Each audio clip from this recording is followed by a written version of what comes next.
What's happening, party people, and welcome to another week of What's the Status. I am so happy to be continuing what we have started. You know, this is week 2, and this week I wanted to take a quick steer over to the right side just because one thing I want everybody to understand is this is a podcast done by an artist for artists. And I want everybody that listens to this to get just a general understanding of other things that are out there that you may not ever have looked at, or you may have considered it, but you have no idea how to begin. So this week I have a special guest that I have a lot of admiration and respect, and I've gotten to know him a little better with this podcast. Believe it or not, we actually shot an episode, and this would be take 2. So this is how dedicated and devoted this brother is, and I'm so happy to bring him along. And the reason why I wanted to touch up on this subject is I have no idea how to even begin on the process of real estate. So for example, not that I'm looking for a career in real estate. What I am looking forward to is in the future, I would like to buy a home. I have zero idea how I'm even going to begin that process. I don't know if I need an attorney. What's the process of going to to a bank and getting a loan, or even worse, is the market at this very moment, is it even safe and right to do such a thing, to get myself involved in such a thing? But my brother that's going to come on board is going to clear the wave right now. This brother, let me tell you all something about myself. Anywhere I go, if I make friends with you, it could be at the grocery store, you could be the person that makes my coffee, whatever. I don't drink coffee, whatever the case may be. If I get to meet you and we get along, we're going to be friends for a long time. So I've been very fortunate to know this brother. We're actually neighbors. We play basketball. This guy demands respect on the basketball court. If he is behind the 3-point arc, you better be stuck to him like peanut butter to jelly, because he will drill a 35-footer on your face. And with that said, he is part of the Lee Odell Real Estate Agency firm. He is a specialist in development and investment property. So by all means, I want to bring to the status a brother of mine, Joe DiMelo. Joe, how are you, brother? Welcome to the status. Hello, P. Thank you for the kind words, man. I'm thrilled to be here and ready to get rolling. With regard to the real estate and what's happening out there, and if you're thinking about buying a place, I think you could put your mind at ease with the mindset that you don't have to rush, because the general prognosis on the market is that it's sort of trending down slowly. So, for example, if you had $1 million apartment today, chances are a year from now in Manhattan, it might be worth $950,000. So it's not really falling off a cliff, but the trend is slightly down due to excess supply right now. Well, look at that. My man came out of the gate shooting 3-pointers. Look at that. So I'm really excited to move this episode forward. So you all got a taste of what my brother Joe is. And now I want to dive a little step back before we jump into the main event. So Joe, you being an actor yourself, you've shown me footage of you, doing your thing on the big screen and whatnot. And, you having a go in the performing arts. And like I said in the beginning, this is a podcast done by an artist for artists. How'd you get involved with the company that you are involved with now, with Lee Odell Real Estate? It was a real random situation. I was actually, this is a long time ago, longer than I want to admit. I was working as a paralegal / messenger in my father's law firm, and I was doing some acting and modeling work on the side. And my buddy came into the law firm with tennis shorts, and he had a check for like 80 grand on. And I think it was like 100 degrees that day. I'm buttoned up in a tie. And I'm like, whoa, where'd you get that check? And he's like, oh, I just sold this building down on Downing Street. I'm like, really? And I'm like, that's how you go to work? He's like, yeah. And essentially the rest is history. 2 weeks later, I was on 11th and Broadway in our first office, and selling property, occasionally buying pieces of deals. And we put together a group that was buying small development sites. We bought something on Madison Street under the Manhattan Bridge. and we resold it for a profit like 2 years later. Subsequently, we wish we hadn't because it's worth like $8 million now. But that's neither here nor there. You can't go broke taking a profit. But that's essentially what happened. Jeez, 80K. You hear that, kids? Go get your degree, get your real estate license, and you might have yourself a moment where you have 80K in your pocket as you are about to hit the gym or or whatever it was that your friend was doing. Wow, 80K. That's awesome. Now Joe, if someone listening, opens their eyes and wants 80K in their pocket, how do they even go about to become a real estate agent? Well, you have to get licensed by the state of New York, and the test isn't very difficult, but you have to also take a 45-hour course. And really, it's not like you're going to walk in and hit a home run like that. Essentially, what's going to happen is you go to a new office and you'll be hunting for leads, and it may take you 3 to 6 months to make your first sale. And the day you sign the deal, generally speaking, the closings don't happen for 60, 90, or 120 days. So if you're thinking of getting into real estate in this capacity, you probably have to be able to keep the lights on for 6, 9, or 12 months before you take the job, unless the company's going to give you a salary or a draw. All right, so get a loan before you jump in. Gotcha. or you can. Some companies will give a draw in advance, and some companies will pay salary. But generally speaking, 100% commission is where the big commissions are. And if you're in a salary position, while it's more stable, you may be restricted to making 100 or 150,000 a year as an analyst. Whereas if you're in the brokerage end, you may be able to make 500 or 700 or even $1 million a year, but you also have to be prepared that you might go through a spell where you don't make a sale for a year or 2 years, and that can even happen. Oh man, that sounds yeah, but I mean, just like anything you get yourself involved with, you're going to have your good months or your good weeks or years. And there's going to be some months that, you just got to pick yourself up from the ground and be smart with your money, not go on a spending spree buying Prada and Gucci. You're just going to have to really be very conscious on your spending. So moving the chains forward, you being a development and investment property specialist, if that was my title and I was at a bar and someone asked me what I did, I feel like somebody owes me a shot. If I said I am a development and investment property specialist, I feel like somebody's got to get me something at the bar, but that's what you are. So you being this, how, honest question, because we are in the middle of a pandemic, despite what a lot of people want to, take in the times that we are in today. How do you see the market today in terms of, buying a home, buying an apartment, let's say in New York City, so to say, now in 2020? Well, first of all, if a pretty girl asks me what I do when I'm in a bar, I usually come back with hand model, but that's not, because it's a little bit of a mouthful. That's kind of a title that I bestowed upon myself.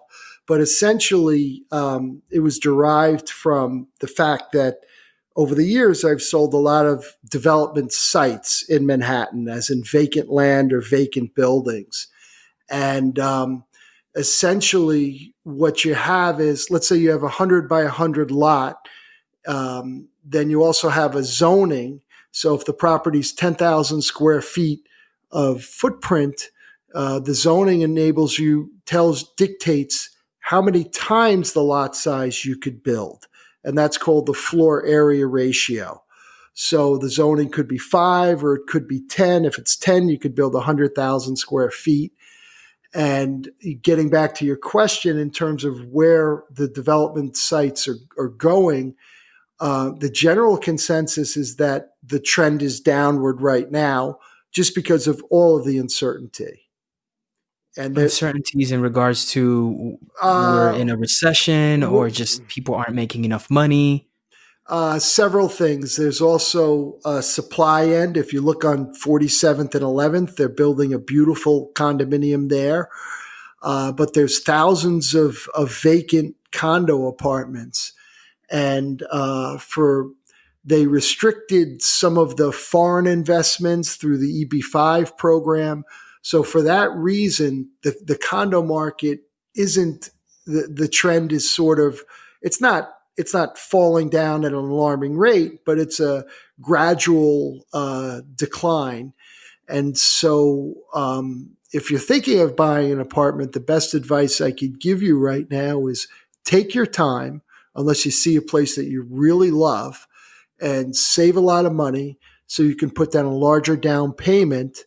And that will reduce your monthly nut and give you more flexibility in the long run in terms of how much you'll have to pay for debt service and maintenance, etc.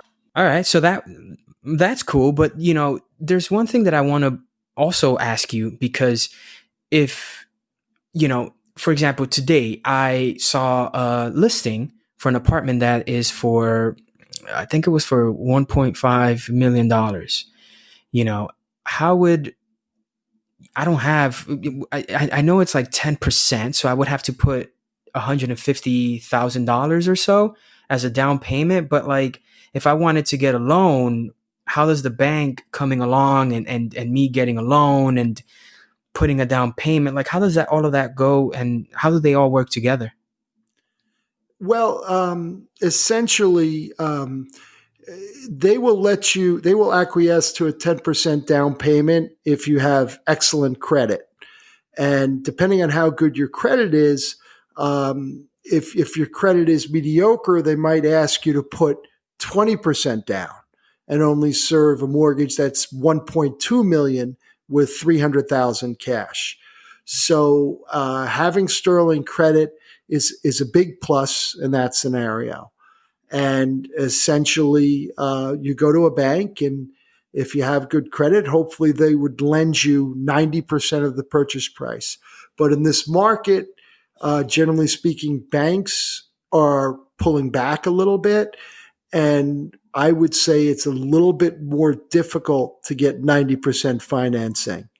Unless it's the broker is representing to you that that's the case and they think they can arrange that, I wouldn't expect to get 90% financing.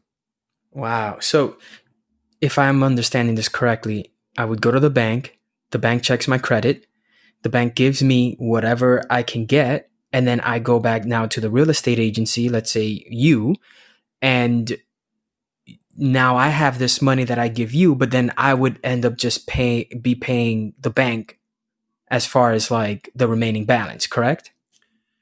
That's correct. You'll be paying a monthly mortgage, in addition to maintenance and common charges if it's a condo. Essentially, the larger the mortgage, the more your monthly bills are going to be for that. So but in these, because the market is trending down, banks are a little bit more cautious now. And what would happen let's say, for example, they lent you 100% of the purchase price, and the 1.5 million apartment is only worth 1.3 million next year, and you run into difficulty paying the mortgage, then they wind up having to foreclose on you. So it's a lot less likely to go to foreclosure if, for example, you put 750,000 down and we're only serving 750,000 of debt service on a mortgage. But that's an extreme example. I'm just trying to make the point. Yeah. So hold on. So if, let's say, hypothetically speaking, this apartment that I saw earlier, it's 1.5, right? Next year it drops to 1.2. I'm still on the hook for 1.5. I if I went with it, but then I see that, it's like it's the same listing somewhere else or I just know that the value just dropped to 1.2. I'm still on the hook for 1.5, even though there's a $300,000 difference this year. I can't like fix a way around it. That's right. Well, let's just say, for example, that you put the 10% down, which is 150K. The balance would be 1,350,000. And so if the price of the apartment dropped down to 1,200,000, you would still be serving a mortgage of 1,350,000. That doesn't change. Oh man, so you're Just still on the hook. you're still on the hook. But conversely, if the value went up to 1,800,000, you're not on the hook. You're in the black, so to speak. Yeah, So it works both ways. I see. So if I was to tell you, Joe, I want to buy an apartment this year, would you, as a specialist, recommend someone like me to either hold my money or go for it?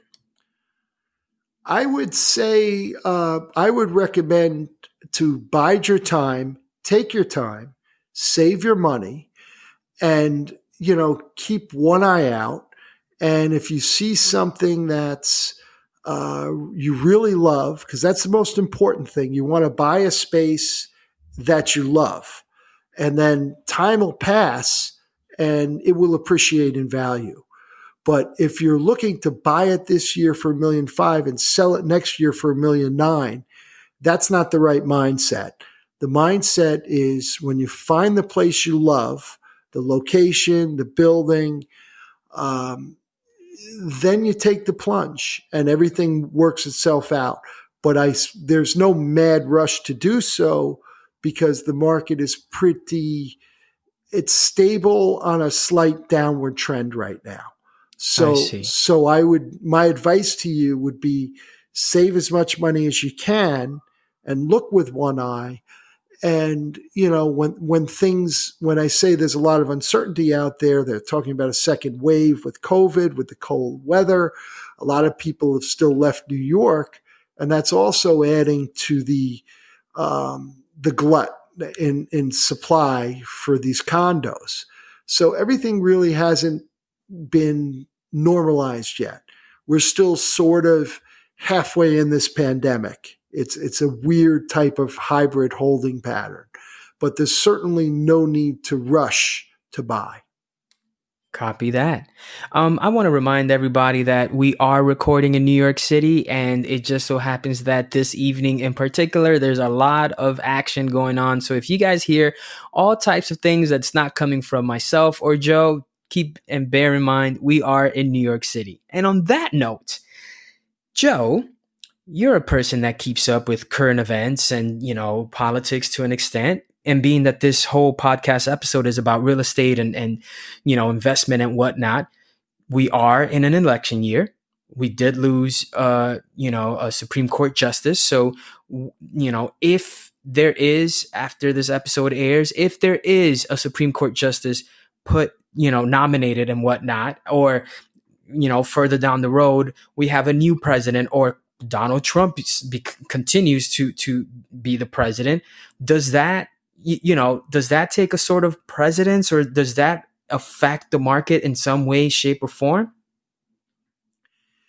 Generally speaking, Republican presidents tend to give more corporate tax breaks and are more business friendly. So there is a general conception out there amongst business people that the Republicans are better. In this case, because of the uncertainty of Donald Trump in general, despite the fact that he is essentially hard on the environment and he is business friendly per se, I actually think that Biden would be better because he would restore order. And I think that, ironically, the response to the pandemic should have been internationally coordinated. And I think any one of the previous administrations would have done so, whether it's Obama or Bush Obama telegraphed this pandemic in a video in 2014, and Trump cut funding to the branch of government that would fight infectious airborne diseases. Yeah. So, generally speaking, personally, I'm rooting for Biden. I think that, not to get too political, but I think America has lost its standing amongst the world as a leader in everything. And the hypocrisy and the lying has just been unbearable. And with regard to the Supreme Court, in 2016, the Democrats weren't allowed to push Merrick Garland through because it was 8 months before election. And now we're 5 weeks before an election, and the Republicans are discounting that rule, that they're all on tape saying that you shouldn't put a new justice in during an election year. Mitch McConnell something, huh? I'm not really a fan, but Yeah. but you know, what can I tell you? You know, Yeah. and the funny thing is, listen, I'm a New York real estate guy. One would think that I should love Donald Trump. I grew up at a golf club where my grandfather played cards with Trump Sr., but none of that bias rings true. I call him as I see him, and I vote with what's best for the country. Generally speaking, I'm not for higher taxes, but in this case, I just would like to restore order because I really think that the denial of the pandemic is what caused the New York economy to spiral downward. And we had to shut down. And that's why all these restaurants and Broadway is closed, as you know. And the Justice Department just recently labeled New York as an anarchist city, as an excuse to cut billions of dollars of funding off from the city. So Donald Trump and his henchmen have it in for New York because he only got 10% of the vote in New York. And it wasn't that Hillary was so popular. Do you think that even because, New York is, I believe, a major city in regards to the other 3 or 4 that I can think of that was put, by William Barr, do you think that can also affect not just like the real estate market, but even like, stocks and whatnot?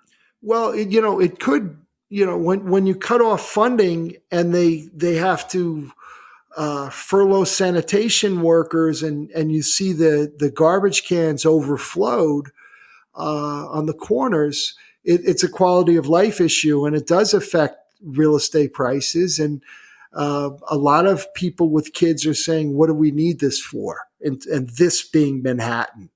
And it's always difficult to raise children in the city. But generally speaking, I think New York is coming back. I think it's getting better and better on a weekly basis. And I think that things are going to trend back to 85 or 90% of what they were in 6 to 9 months, maybe a year. So, Joe, let me ask you this. So, being a renter, my lease is, coming up, as I'm sure a lot of people's lease is going to come up. And being that New York is where it's at now, and who knows where we'll end up after the election. But hypothetically speaking, if my lease is up and I feel like I'm paying too much money, but I see that the value of the apartment, the rent is lower, is there a way that I could renegotiate my rent, or am I just going to be on the hook? And if I decide to renew, I'll get, whatever the percentage is of an increase to renew your lease, or how does that work around, If your lease is up, essentially, let's say for argument's sake, you're paying $3,000 a month for this beautiful apartment we're sitting in. Essentially, you just have to ask, and you can say you'd like to pay $2,800, and they may say yes. And a lot of people are doing that. If your lease isn't up, then technically you don't have the right to do so. Okay, so there you have it, people. If your lease is coming up, you might want to take advantage of the fact that we are in a pandemic, and landlords are probably really. I mean, I'm not sure, but I would imagine that landlords are trying to get tenants that are actually able to pay their rent, and even more, I can't assume a lot of people are still staying at these luxury high rise apartments that they haven't left, or they're still sticking around. I would think that they want people to get into their units to occupy them. Would you agree? Generally speaking, yes. New buildings are giving 2 and 3 months free rent for 2-year leases, and they're looking for credit worthy tenants. So I would say that that is the case, yes. All right, now, as you all have heard this man be a grandmaster and skate around this subject like a pro, my man is hitting like all types of poses and just skating with ease in this subject. I want to know a little more about you, Joe. So, you being part of Leo Dell, what are you guys up to, as you being a specialist and whatnot? It's we're personally, it's a very internal, subjective business, and I'm focused on selling 3 or 4 sites right now. Two of them are very close. One of them is 89-room hotel on West 48th and 11th, the Comfort Inn. Another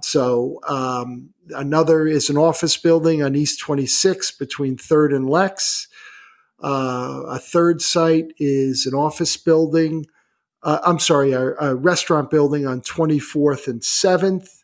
Yeah. Ironically, I'm selling that to a dog rescue group.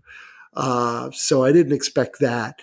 And I'm also I'm trying to sell a garage on Mulberry Street, an 8-story garage that ultimately will be demolished and turned into a 13-story hotel with 103 rooms.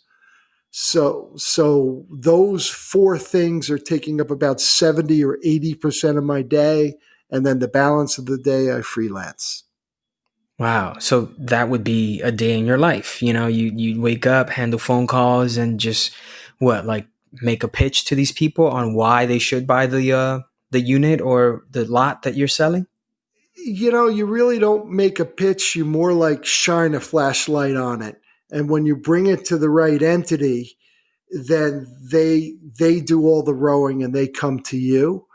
So, my typical day, I need 11 or 12 hours of sleep. So I'll wake up at about 8 o'clock and essentially lie in bed, take some ginseng, take some Excedrin, then I'll turn on my Peloton meditations and I'll do 3 or 4 10-minute meditations.